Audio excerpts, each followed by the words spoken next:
আচ্ছা, আমরা কি জানি একটা 15 কিলো মোটর কত ওয়াট নিতে পারে?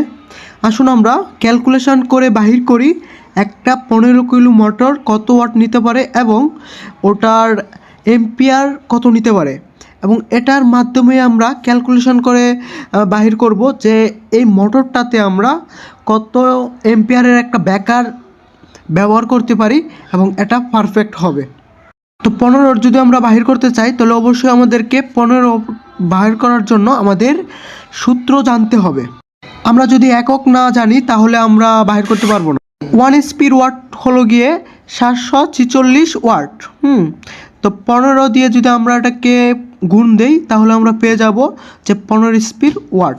আর এটাকে যদি আমরা কিলোওয়াটে রূপান্তর করতে চাই তাহলে অবশ্যই আমরা জানি যে কে সমান 1K সমান 1000। তো 1000 দিয়ে যখন আমরা ওটাকে ভাগ করব আর ওয়াটকে আমরা এম্পিয়ারে রূপান্তরিত করতে পারবো, আর এটাতে রূপান্তর করতে পারলে আমরা জানতে পারবো যে কত এম্পিয়ারের একটা ব্যাকার আমরা ইউজ করতে পারবো। তো ধন্যবাদ, সবাই ভালো থাকবেন। আবার আসছি পরবর্তী ভিডিও নিয়ে। পরবর্তী ভিডিওতে আমরা জানতে পারবো যে কত এম্পিয়ারের একটা ব্যাকার ইউজ করা যাবে।